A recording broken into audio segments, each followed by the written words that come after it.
તો ગુજરાતમાં હવે વાઘનું પુનઃ આગમન થયું છે। રતનમાલના જંગલોમાં વાઘ દેખાયો છે। વન અને પર્યાવરણ મંત્રી પ્રવીણ માળીનો આ દાવો છે।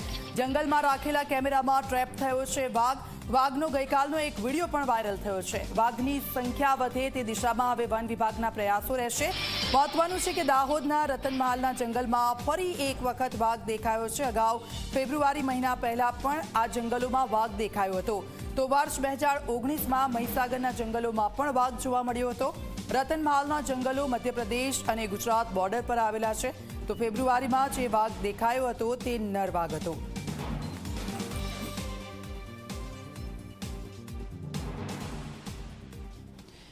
ગઈકાલનો એક મીડિયાની અંદર ટ્રેન્ડિંગ થઈ રહ્યું છે કે ગુજરાતમાં વાઘ આવ્યો અને રતનમહાલના વન્ય અભયારણ્યની અંદર જેની વર્ષો પહેલાં બાયોડાયવર્સિટી હતી એ બાયોડાયવર્સિટીને જાળવી રાખવા માટે વન વિભાગ ખૂબ અનેક પ્રયાસો કરતું હતું અને તેના જ ભાગરૂપે અત્યારે આપણે એના પરિણામો જોઈ રહ્યા છીએ કે એ કેમેરામાં ટ્રેપ થયો।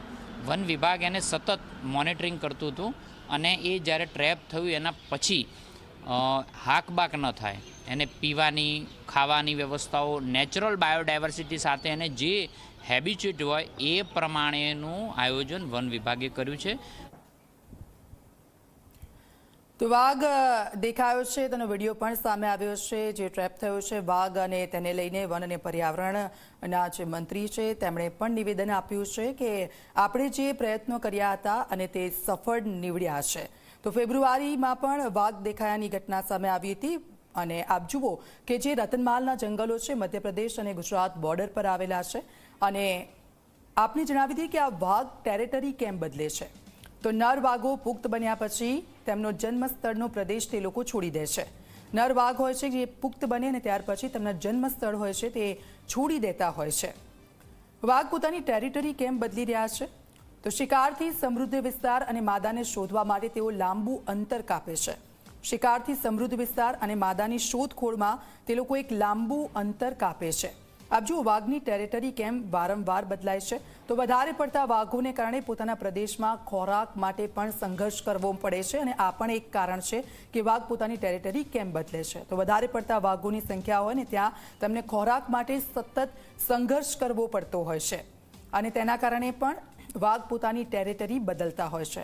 શિકારની સંખ્યા ઘટી જાય તો વાઘ ખોરાકની શોધમાં બીજા પ્રદેશમાં આવી જાય છે।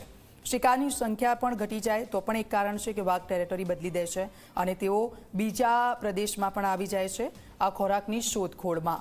આપ જુઓ રતનમાલના જંગલોમાં જે વાઘ દેખાયો છે તો હવે તેને લઈને હવે જે પ્રયાસો પણ થઈ રહ્યા છે ત્યારે હવે વાઘ ટેરેટરી કેમ બદલે છે તેના કયા કારણો છે? તો શહેરીકરણ અને જંગલોના નાશને કારણે વાઘનું રહેઠાણ નાના ટુકડાઓમાં વહેંચાઈ ગયું છે। શહેરીકરણ અને જંગલોના જે નાશ થયા છે તેના કારણે પણ વાઘ વારંવાર ટેરેટરી બદલે છે। આપ જો વાઘનું રહેઠાણ નાના ટુકડાઓમાં વહેંચાઈ ગયું હોય છે અને તેના કારણે પણ તેઓ બીજી જગ્યાઓ પર જતા હોય છે। આ એક વિડીયો સામે આવ્યો છે। રતનમાલના જંગલનો આ વિડીયો છે વાઘનો ગઈકાલનો એક વિડીયો જે વાયરલ થઈ રહ્યો છે।